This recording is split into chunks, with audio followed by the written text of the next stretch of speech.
welcome to Anime Audio Commentary. Today I'll be commenting on episode 9 of Neon Genesis Evangelion. If you'd like to watch along, start watching now.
So last episode, Asuka was introduced, and at the end of the episode, she was making waves by being introduced as a new classmate. And she really seems to be a big focus for a lot of her classmates. Everybody really likes her.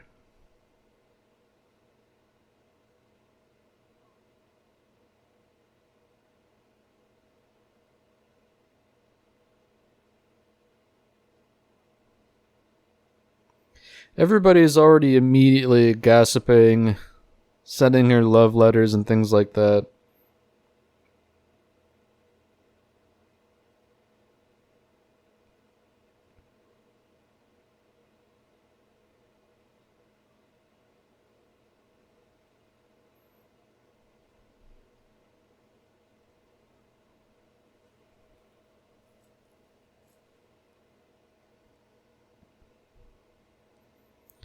Asuka is quick to sort of make a nuisance of herself because Shinji's not absolutely delighted to see her.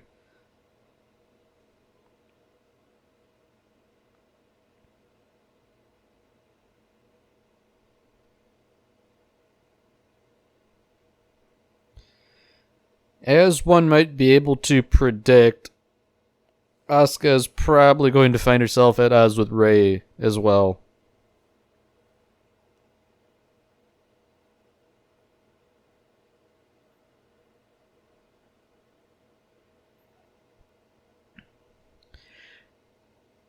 She tries to be friendly with Rei at least, but Rei's inherent lack of a personality makes it pretty difficult.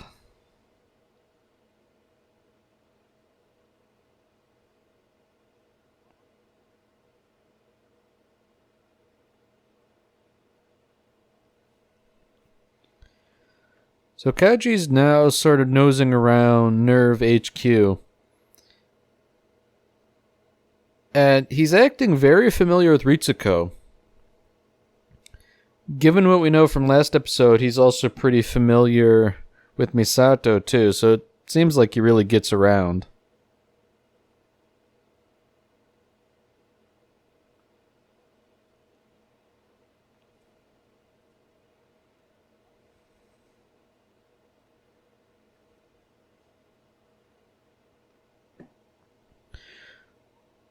So much to Misato's misfortune, Kaji has received orders that he's going to be sticking around for a while. Of course, Misato doesn't have a whole lot of time to be upset about that because there's another angel attacking.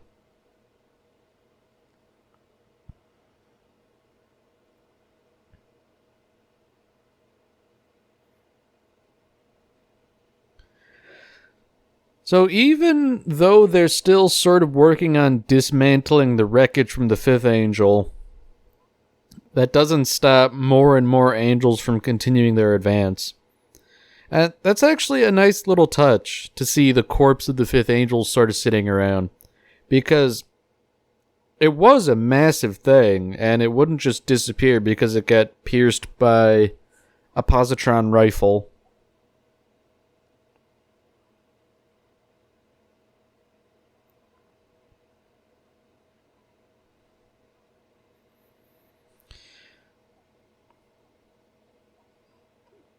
So, Eva's 1 and 2 are both being deployed to handle this angel, and there's immediate tension between Shinji and Asuka.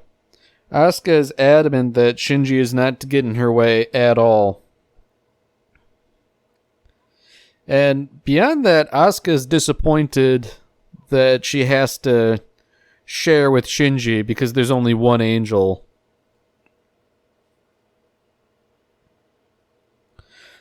So already, just from how the two pilots are interacting, it seems like things are already ripe for trouble.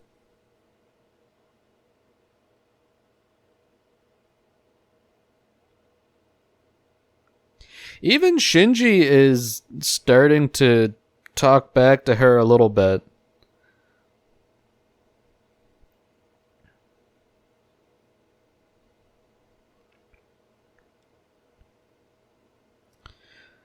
So Asuka goes to close in for melee combat, and she manages to bisect the angel vertically.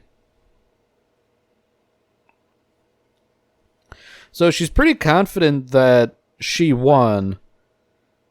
However, it's not so simple, in fact, because the angel splits itself into two entities. So it seems like Shinji and Asuka really have their work cut out for them.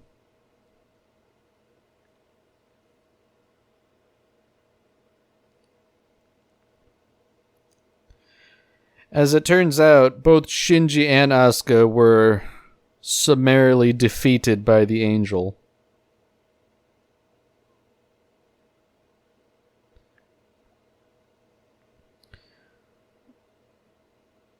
So once again, Asuka is quick to blame Shinji for everything, even though it's not necessarily his fault.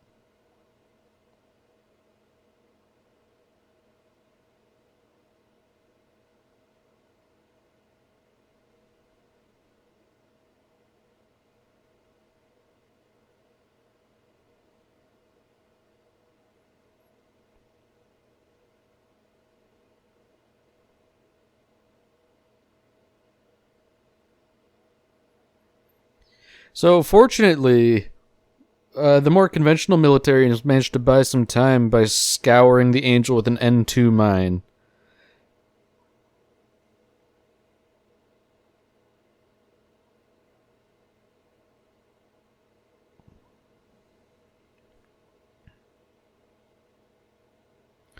So unfortunately, the only true hope of defeating the angel is with the Evangelions. And for that to happen, Shinji and Asuka need to work together.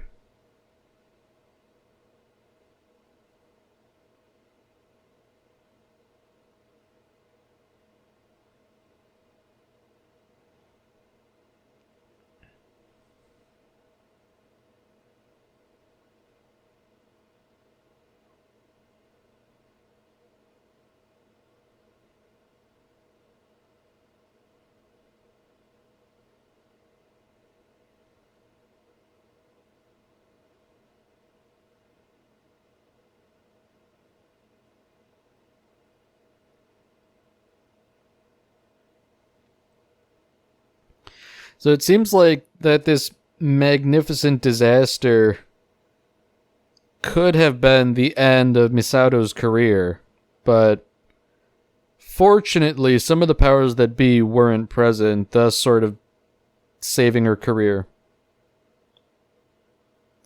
Interestingly enough, Kaji has an idea of how to sort of rectify this situation that he's offering to Misato. Given what I know about him, there are probably some strings attached, but they're not getting into that just yet.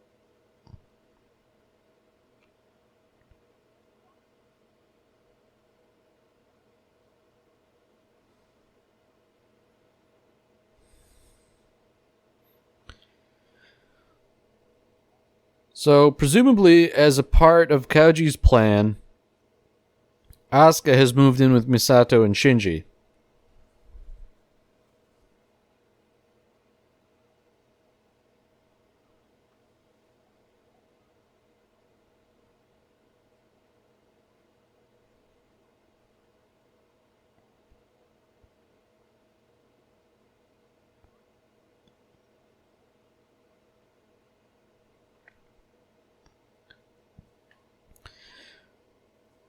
So, in her typical fashion, Asuka is quick to complain about the layout of a Japanese house.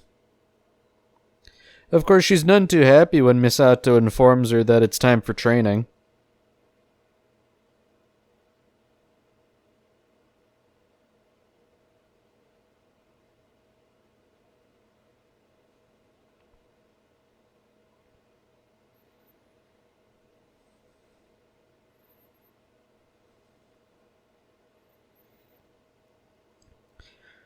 Misato drops the proverbial N2 mine on them by informing them that they will be living together until either the angel is defeated or the world ends.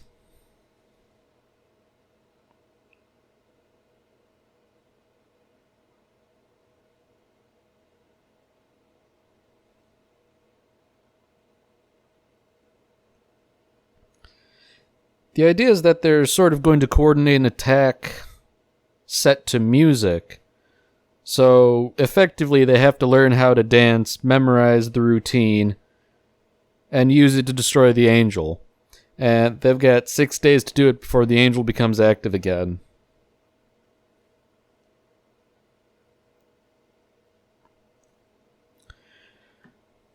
So meanwhile, some of Shinji's classmates drop by to check on him. Toji Kensuke and the class representative.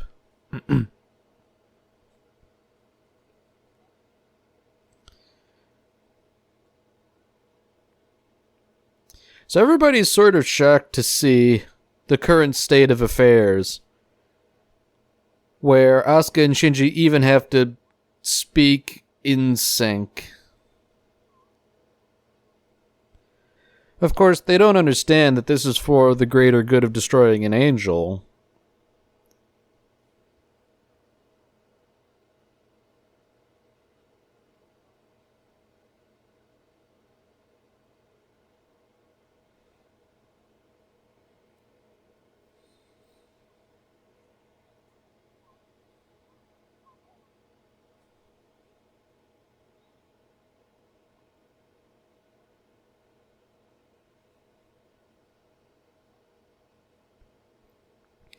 So Misato's pulling a sort of a crafty thing right here. Asuka's complaining that she can't synchronize with Shinji because he's so bad. And she says, well, you don't have anyone else, so you can't get rid of me. But Misato demonstrates that Rei is capable of working with Shinji. And this very quickly upsets Asuka. The implication being that she is replaceable.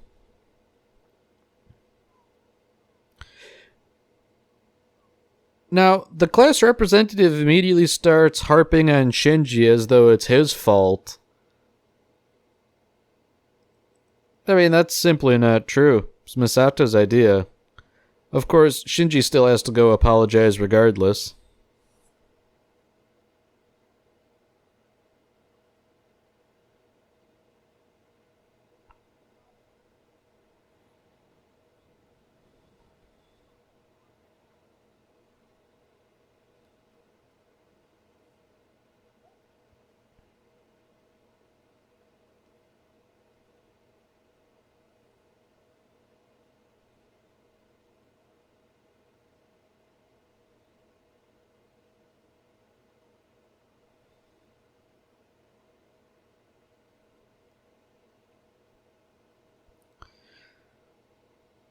So Asuka and Shinji are really putting in the work now to try and become better synchronized.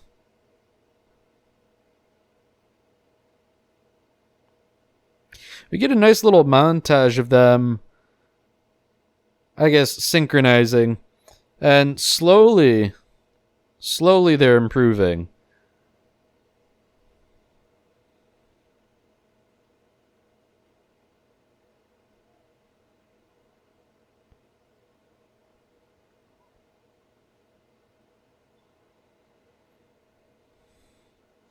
So things have developed slightly in that Misato's at work, so Asuka and Shinji are by themselves, alone in the apartment.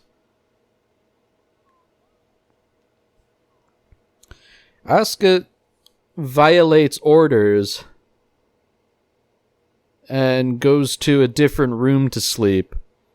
She declares that the door separating the rooms is the impenetrable wall of Jericho.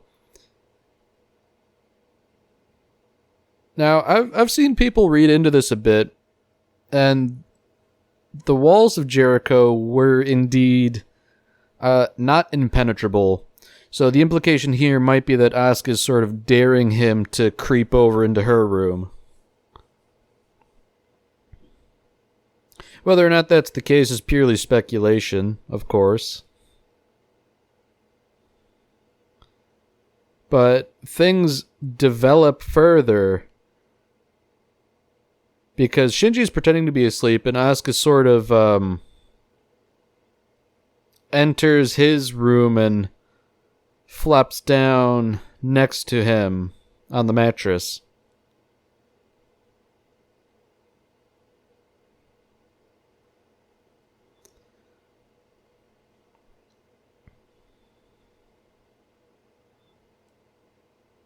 Shinji, perhaps foolishly, almost starts to make a move here. But Asuka's talking in her sleep, so he decides, probably better not to. And he goes off to sleep on the floor rather than on the futon.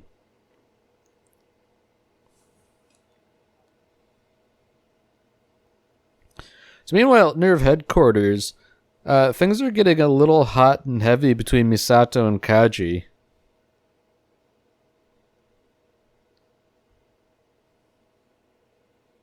So for all her talk about really hating him, the lady doth protest too much. At least a little bit.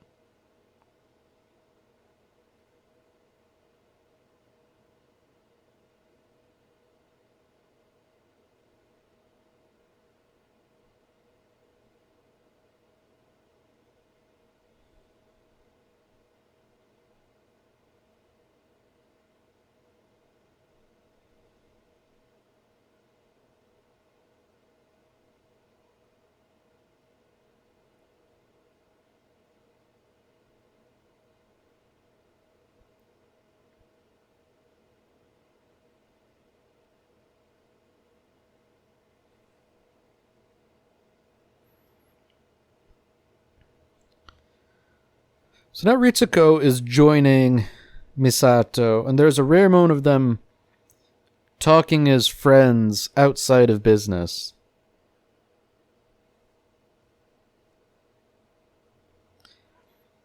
Naturally, the conversation seems to have drifted to Kaji.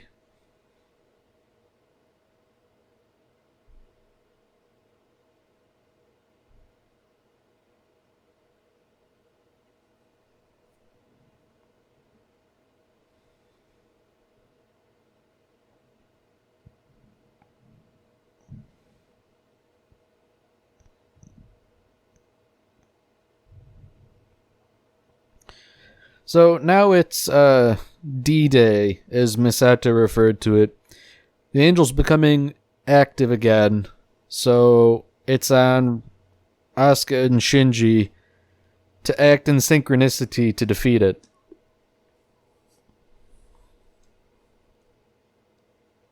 So far, at least, they seem to be perfectly in sync.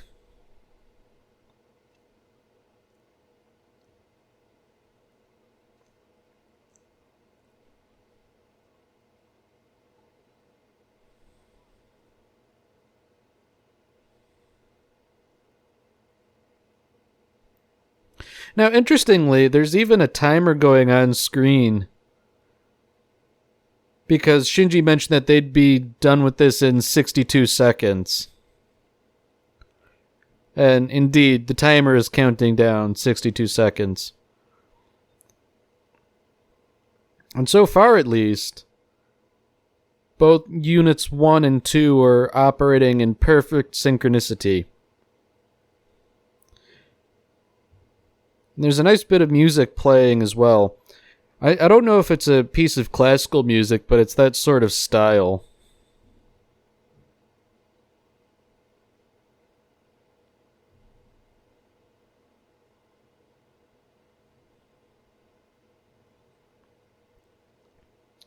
The sequence is really nice because everything is timed to the music, all the different scene cuts.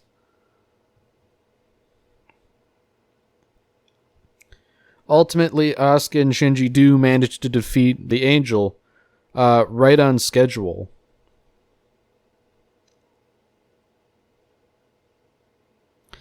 Although they stumbled at the end, they did manage to succeed, so I don't know why Misato and Ritsuko are so upset.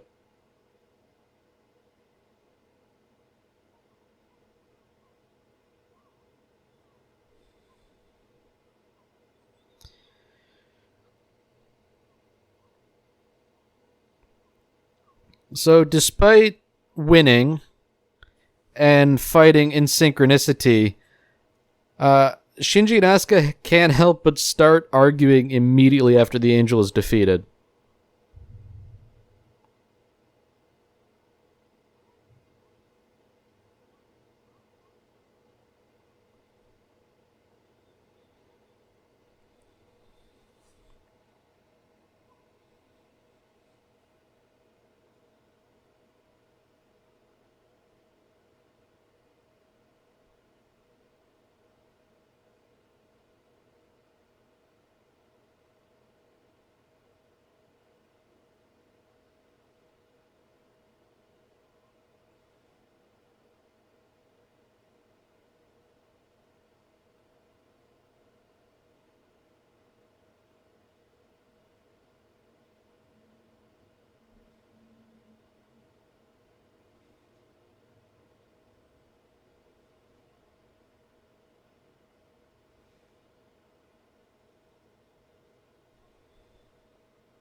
Alright, that's it for this episode.